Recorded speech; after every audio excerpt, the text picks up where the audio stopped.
e Eva. Obrigado, Francisco. A palavra é sua. Tá bom. Boa tarde a todos e a todas. É um prazer estar aqui com vocês.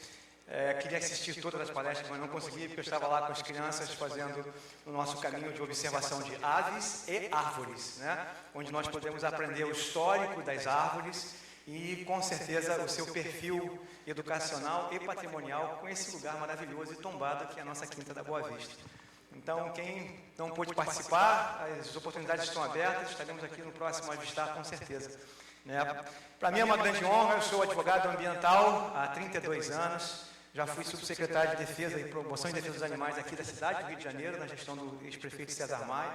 Vitor Fazano era o secretário, eu era o sub, e é uma honra, viu, Gustavo, estar aqui neste auditório, que foi obra nossa, nós lutamos muito, junto com Denise, também nos ajudou bastante, à época, né, o pessoal do Comitê das Araras Azuis também ajudaram bastante na árdua luta que foi para criar um espaço como esse, né. E retorno aqui à casa para falar um pouquinho de uma das mais complicadas, né, opções conceituais sobre a ideia de se proteger à luz da lei a nós, observadores de aves. Né? De que maneira nós podemos nos resguardar e nos subsidiar sobre o aspecto jurídico, técnico e fático ao ingressar numa unidade de conservação, ao entrar numa área pública, ou o que seja. Mas uma das questões mais importantes, eu sou vice-presidente da Comissão de Proteção e Defesa dos Animais da OAB do Rio de Janeiro. Né? E lá eu sou coordenador da subcomissão de fauna, né? Em especial fauna silvestre. E um dos nossos grandes problemas que enfrentamos são aves que já se antropizaram, que já se urbanizaram, né? E que estão hoje na ambiência urbana assim entendida. Então eu, como urbanista, eu sou mestre em Direito da Cidade pela UERJ, né? Eu, como urbanista, sempre procurei, de certa forma, buscar fundamentos jurídicos e fáticos para que você possa reconhecer a possibilidade, sim, que uma ave, até então tida na conceituação científica como silvestre, assim entendida, ela consegue conviver nos espaços urbanos. Né? Assisti o trabalho do Alessandro, que me conhece desde estagiário, né, Alessandro? E é por isso que eu vim assistir tua palestra, fugi para vir assistir tua palestra em especial. Né? O trabalho do Alessandro lá em Niterói é assim exemplar, de longa data. Né? E ele nos provou, sim, que existem áreas urbanas hoje com uma riqueza de fauna silvestre inacreditável. Há, inclusive, o meu escritório fica na rua Senador Dantas, no centro da cidade do Rio de Janeiro, 17º andar. No parapeito, é claro, coloco umas frutinhas e tem sanhaço do coqueiro, tem sanhaço saiaca, e me surpreendi, estava ouvindo um canto diferente, né? Me surpreendi com a presença de um saí azul, no centro da cidade do Rio de Janeiro, né? E não estava nidificando, mas estava ali comendo a banana junto com o sanhaço. Então vejam que temática interessante, né? Centro da cidade, temos o Aterro do Flamengo, que é um parque maravilhoso, também muito rico. E também, só para uma palhinha para vocês, eu reproduzo muitos cantos de pássaros. Nasci dentro dessa concepção e já fui no Faustão, já imitei na plenária do STF para justificar a antropização de um animal e por aí vai. No final eu dou uma palhinha, com certeza. Né? Antes de início de qualquer conversa, é importante entender que, para nós, juristas, tem que haver fundamento legal. Mas toda lei nasce, na verdade, de uma reunião de iniciativas, né, promissoras de vários interesses da sociedade. Né? O nosso manifesto de Cambridge, que é de 2012, ele justifica, efetivamente, que animal, sim, tem sensibilidade, animal, sim, sente dor, animal, sim, tem sentimento. Quando eu falo de animal, eu digo animal não humano, que é a nova conceituação que a doutrina reconhece hoje.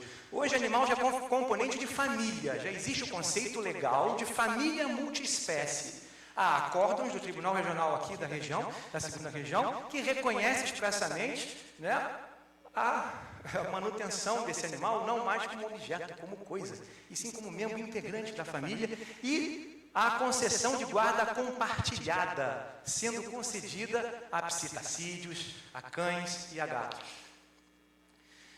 Então, gente, com certeza, o papagaio cinza, ele, de certa forma, é um dos maiores exemplos, né, de animal com processo cognitivo. ok? Inclusive reproduz em muito algumas cognições antrópicas, e a ciência já nos trouxe a prova de que ele é a nossa grande vedete, de que possui consciência. Vai. E ninguém veio aqui para especular, né? Existem comprovações e comprovações científicas. Eu trouxe vários estudos também para estar à disposição para vocês em PDF, estudos em especial de universidades europeias que comprovam, né, essa vinculação expressa entre ser senciente e condição animal. Pode passar. Esse nosso companheiro aí, né, que não é nosso, é exótico, mas é um dos pássaros, uma das aves que mais manifesta efetivamente similaridade com o comportamento humano, inclusive reproduzindo sons antrópicos, até este som em tom de deboche, não é apenas, né? Então, há comprovação de que os padrões neurofisiológicos, em especial de mandarins, né, de fragatas, por exemplo, que tem um comportamento muito interessante, até reproduzindo o REM, que é os rápidos Eyes Movement, Rapid Eyes Movement, ou seja, enquanto nós estamos num sono profundo, né, a gente fecha os olhos e a nossa pupila fica mexendo lá dentro. Né? Este é o momento que a gente se desprende do nosso corpo áurico e a nossa alma viaja na subconsciente e vai trabalhar. Então, há alguns pássaros que são inclusive migratórios, né? Assisti também a outra palestra maravilhosa, cadê você? Parabéns, nota 10. Né? Esses animais que você estuda, por exemplo, como é que consegue voar tanto tempo sem descansar? Né? Então, eles dormem voando, ok? E reproduzem Rapid Eyes Movement. Ok? No Instituto de Neuroinformática da Universidade Técnica de Zurique, constatou que quando voam, as fragatas, por exemplo, caem não somente num sono profundo, mas até mesmo em breves e rápidos, né, movimentos oculares, repetindo o que acontece conosco. Tá? Não ficam acordadas, mas estão naquele estágio assim, de ampla sonolência e voando e descansando. Né? Num grupo de patos, por sua vez, os pássaros à margem do bando, né, em geral, não da ponta, mas os que ficam à margem aqui do voo em V, né, também têm este típico comportamento. Nada muito diferente de nós, seres humanos. Né? Por exemplo, quando você viaja, muda o seu dia a dia e o seu modo de vivendi, vai para um hotel estranho ou para a casa de algum estranho, você também sofre alterações de ambiência. A mesma coisa acontece com estas aves que promovem este voo. Pode passar? E aí, conceituar juridicamente antropização requer, na verdade, né, uma busca bastante eclética nesse aspecto conceitual. Eu não posso deixar de considerar a ideia de biótopo, eu não posso deixar de considerar também o biótomo como um contribuinte na questão de serviços ecossistêmicos, de serviços ambientais. Hoje, serviço ecossistêmico é moeda de grande valor, está sendo negociada na B3, lá na Bolsa de Valores. Né? Então, observar aves, por exemplo, é uma conduta que nos facilita, com certeza, a conceituação dessa ideia, né, de Biodiversity in Ecosystem Service, né, de serviços ecossistêmicos. Então, é sempre o resultado da ação humana. Veja isso, foi uma pesquisa feita pela Suken, que é uma polonesa ornitóloga, que fez um estudo maravilhoso na cidade de Varsóvia, mapeou alguns bairros e conseguiu identificar componentes antrópicos nos ninhos desses dois pássaros ali embaixo, né, que é o chapim real e o chapim azul, perfeito? E se vocês observarem, vocês vão ver que em vermelhinho vocês vão encontrar traços de pano, né, em verde é vidro, em cinza é metal, no fundo é o bairro, um bairro da cidade de Varsóvia, né, e os pontos onde os ninhos foram encontrados, e cada cor, né, azul é papel, né, o preto são outros componentes antrópicos, o amarelo é plástico. Então vejam que em cada ninho encontrado nessa região urbana, não vou dizer antropizada, mas urbana consolidada, vejam a quantidade de material antrópico que foi encontrado. 176 espécies de aves usam resíduos em seus ninhos, né, disse a pesquisa, uma pesquisa de 2023 super atual. Então vejam que nós, seres humanos, ocupamos o nosso espaço, é claro, com aquela árdua vontade de ocupar, e não se sentir parte, né? Por isso a observação é importante, que nos retorna a ideia de se sentir parte, e observar, porque eu acho que o ser humano, por mais, é uma espécie nova, né, no planeta Terra. Somos Homo sapiens sapiens. O Harari acabou de publicar um livro, não tem 2 meses, foi no Bial, fez um sucesso enorme, né? Ele publicou o Homo Deus, depois publicou Sapiens e agora publica Nexus. Ele critica a inteligência artificial. Porque eu, por exemplo, sou paisagista também, né? E adoro planta, mas tenho visto plantas modificadas pela inteligência artificial e iludindo o leigo, né? E da mesma forma tenho visto aves sendo modificadas pela inteligência artificial e destruindo a pesquisa científica, nos colocando no chão. E aí, essa inteligência artificial está se proliferando tanto que as crianças de hoje, né? Elas esquecem pais, mães, e a vida delas é mexer numa tela, no mundo pixel, né? Tudo para eles é pixel. Então, a nossa atividade eu entendo como super fundamental. Então, vejam como, né, isso não está de um dia para o outro. A pesquisa publicada no Journal of Ornithology, né, comprovou que o uso de material antropogênico afeta a estrutura da comunidade de artrópodes que estão nos ninhos, né? Carrapatos, pulgas, perfeito? Há pássaros que usam guimba de cigarro para colocar no ninho. E o alto índice de nicotina mata a pulga e mata o carrapato. Então, esse estudo comprova que nem sempre o impacto é negativo. Pode ser um impacto positivo, desde que haja uma autoadequação à ambiência. E quais são essas influências, né, pessoal? Primeiro, mudança no habitat, né? Não, a disponibilidade de recursos, por exemplo, diminui e o pássaro tem que se adequar, né? Modificando, inclusive, a sua história, até mesmo genética. A memória genética do pássaro é alterada pela mudança da urbe e pela inserção do componente antrópico, né? Aves que vivem em áreas urbanas, por exemplo, tendem a pôr ovos mais cedo, produzem ninhadas menores. E filhotes mais leves têm menor produtividade média por tentativa de nidificação do que os seus congêneres não urbanos. Volta um pouquinho, volta lá. A menor disponibilidade de alimentos naturais em áreas urbanizadas resulta em menor fornecimento de alimento para o próprio filhote, né? Isso também é um fator negativo. Pode ir? Em habitats urbanos, por exemplo, alimentos fornecidos pelo homem podem melhorar a condição dos adultos durante o inverno, levando a datas de postura mais precoces.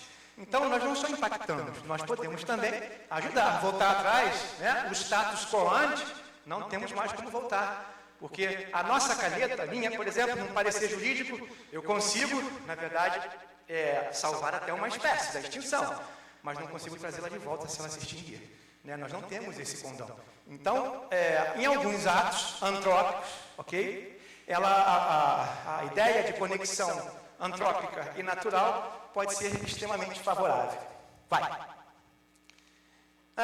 Esse observatório é muito novo, foi criado ano passado. Ele está lá no Amapá, tá? Que é o Observatório do Lixo Antropogênico Marinho. É um observatório fantástico, até porque os deltas todos do Amapá têm uma riqueza de fauna fantástica, né? O flamingo arriba por lá, para vocês terem ideia, né? O flamingo caribenho chega até lá, e várias outras aves, né?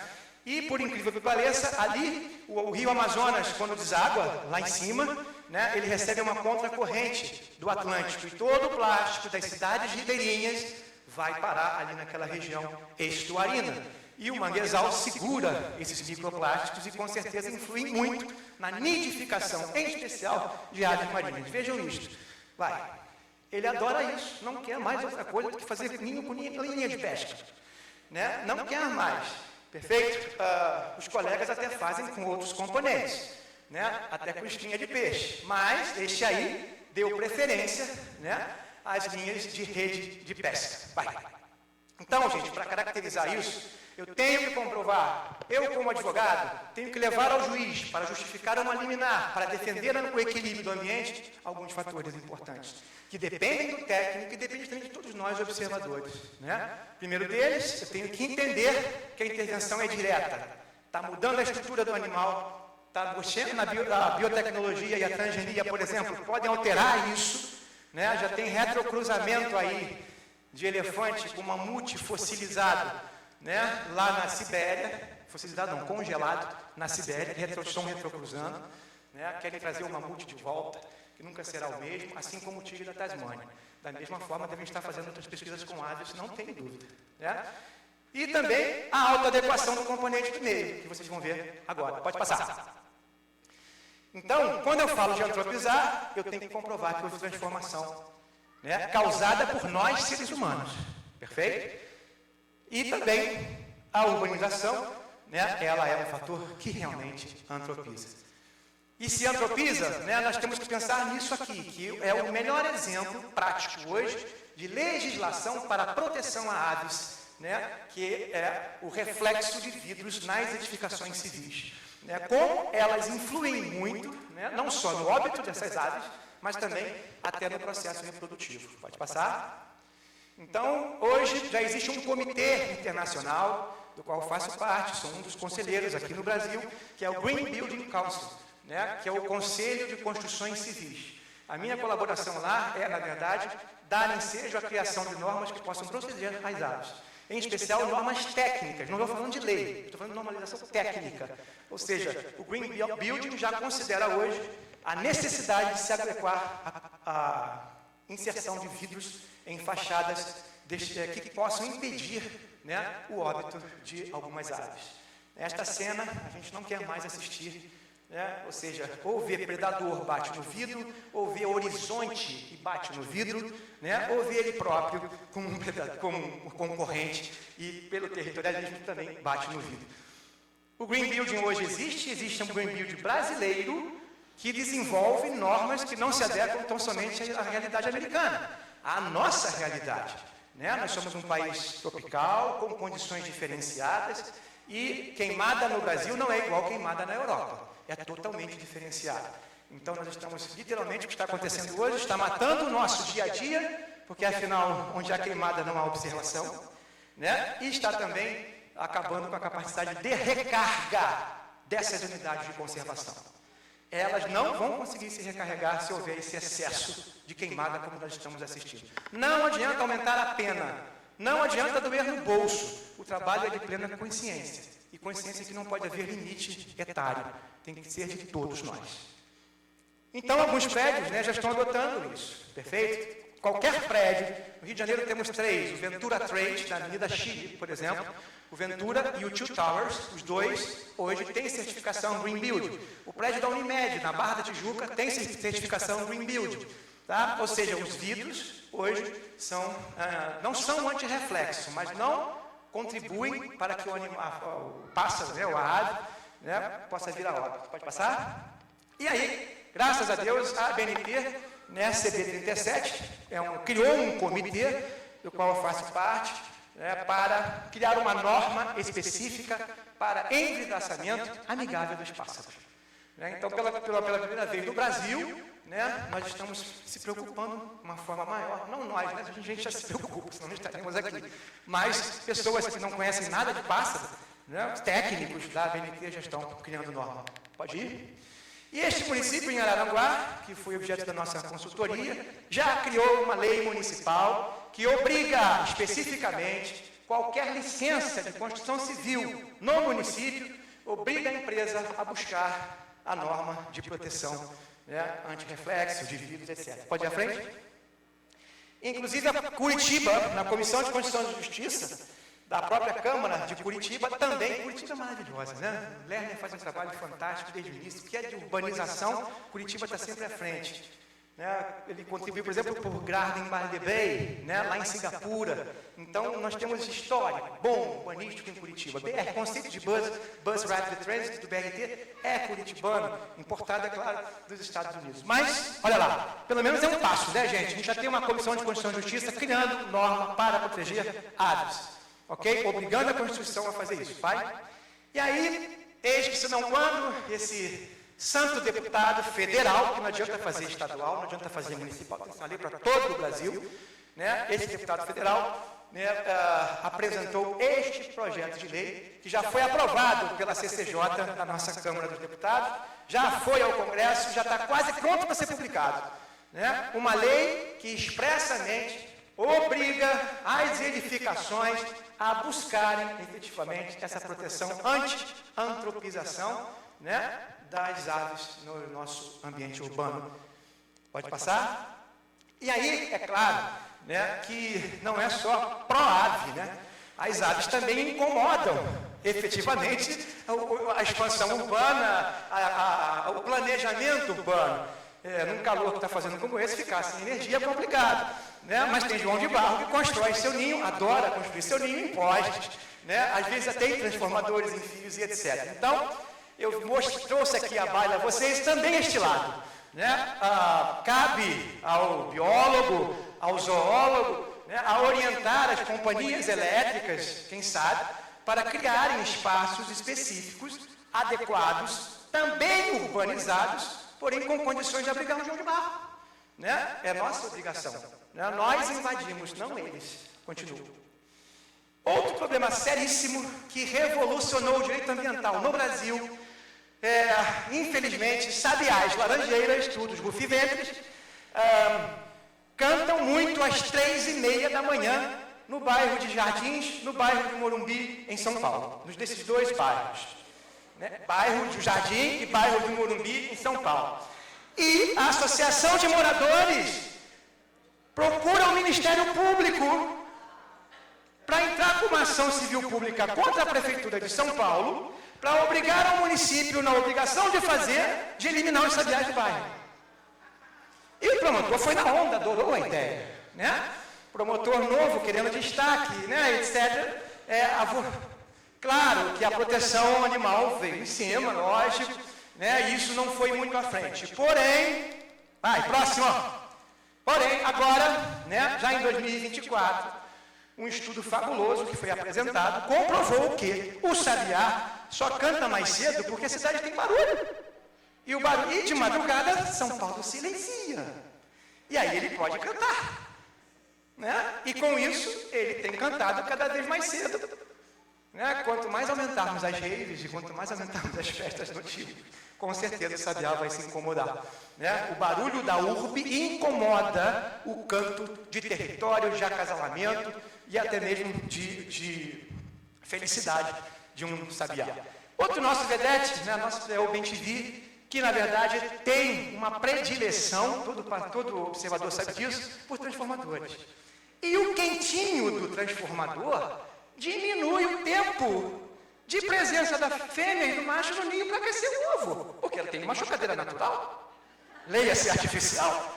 Então o estudo comprovou que claro, a fêmea tem que molhar o ovo, girar o ovo e aquecer. Né? Então ela só vai ao ninho para molhar e girar, porque aquecer não vai mais, porque o transformador aquece.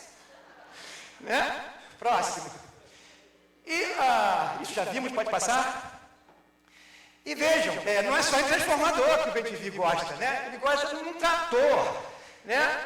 Ele conseguiu fazer o ninho aqui, e esse produtor rural foi tão pró-ave que ele inutilizou esse trator, disse, não, ninguém mexe nele. Vai deixar o trator aí e o bichinho vai fazer o seu ninho. Né? Ele não retirou o ninho do Bem-TV do trator. Próxima. E é claro, ele adora lugares como ao lado de um splinter ali, né? da caixa de arrefecimento, né? Nos postes em geral, junto à rede elétrica, com certeza. Aqui esse eu nunca tinha visto, dentro de um poste de energia solar, né? E outros lugares como poste. Outra coisa que interessou muito, foi fantástico, ganhou notoriedade lá no G1, na Globo, na Grande Campinas, né? Foi a presença de um sanhaço, do Tangaracaiaca, né? Num lustre, na varanda de uma casa. Não vou passar o vídeo que o tempo está urgindo, mas essa palestra já está disponível para vocês, é só clicar aqui, vocês vão assistir o vídeo, são 15 minutos, de uma família que mudou o modo de vida para proteger o sanhaço. E o crescimento do ovo até o voo dos filhotes, os pais obrigaram aos filhos a registrarem toda a evolução do ovo até o voo. E as crianças adoraram, elas ficavam todos os dias anotando e desenhavam o que estava acontecendo com o pássaro. Então vejam que por mais que eu tenha, e detalhe, ordem do dono da casa, ninguém acende a luz, né?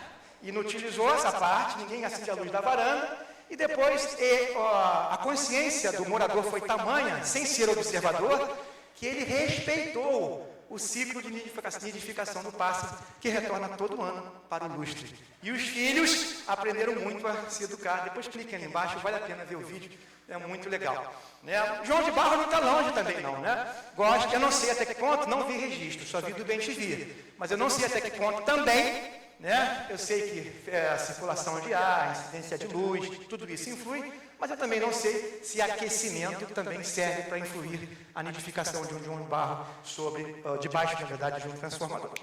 Pode passar. Ali, por exemplo, né? Outro G1. Aqui foi um Airbnb, né? Do João de Barro, né? Que foi bastante...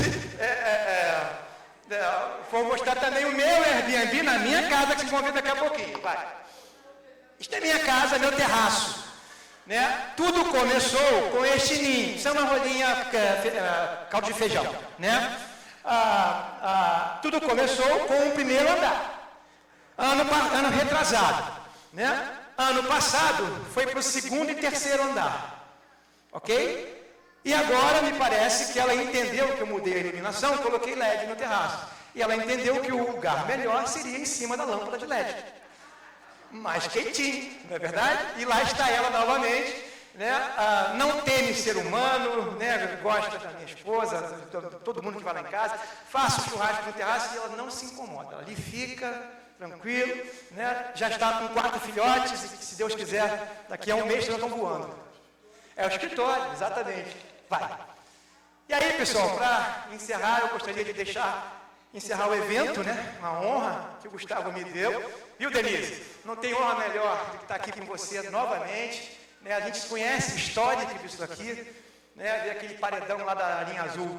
Hoje está com o urubu, mas da linha azul, lembro, é impossível não lembrar do seu trabalho na gestão que tivemos aqui no Zou, inclusive no Conselho Curador. Mas, olha, essa é a mensagem que eu separei para todos nós. Nós mexemos e trabalhamos com algo vivo, pensante e inteligente. Eu mexo também com plantas. Eu estou fazendo um doutorado com o professor Stefano Mancuso na Universidade de Firenze. E o doutorado versa sobre, especificamente, a sensibilização das plantas e dos vegetais.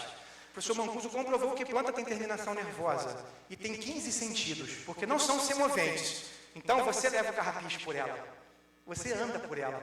Ela não consegue andar se incomodar da forra, perfeito? Então, se uma planta hoje consegue ter esta sensibilidade, imagine um pássaro, que consegue reproduzir, inclusive, todas as nossas adequações. Então, a melhor mensagem é essa trazida por São Francisco, que a gente tem que começar fazendo o que é necessário, depois o que é possível, e de repente a gente está fazendo o impossível. Eu entendo que todo observador de aves faz o impossível, que é mostrar efetivamente que vale a pena a observação dá um start em nossas células imunológicas, que desperta a dopamina, que desperta uma série de outros hormônios que nos deixam melhor.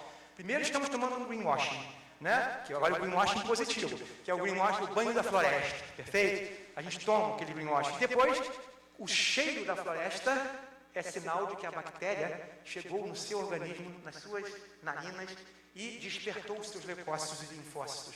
E aí você sai da floresta restaurado, fortalecido e por aí vai. Então, observar aves vai muito mais além do que um mero hobby. Né? Ela nos revitaliza. Todos nós sairemos daqui, nesse domingo maravilhoso, nesse sábado maravilhoso, teremos uma semana maravilhosa com certeza. Né? Porque estudamos, debatemos, cada um tem a sua função além de observar aves. Quem já se aposentou, que bom, fica só com isso, mas quem trabalha ainda tem outras tarefas. Mas não há coisa melhor do que a gente trabalhar com aquilo que nós não criamos. E sim para o melhor, e sim para o bem. Né? Pensar no bem é a melhor coisa que existe, sabe por quê? Palavras são elétrons, ok? E elétrons materializam coisas. Então, quando 1 bilhão de pessoas pensando a mesma coisa, a ciência comprovou que isso materializa coisas. Então, que 1 bilhão de pessoas pensem no bem. Então, né, os primatas se comunicam fazendo assim, né? Um primata adora coçar a cabeça, é sinal de que ele está se compartilhando em grupo. Nós somos primatas hominídeos. Sabe como é que a gente consegue se compartilhar? Falando do outro. Então, a gente vai falar bem. Gratidão.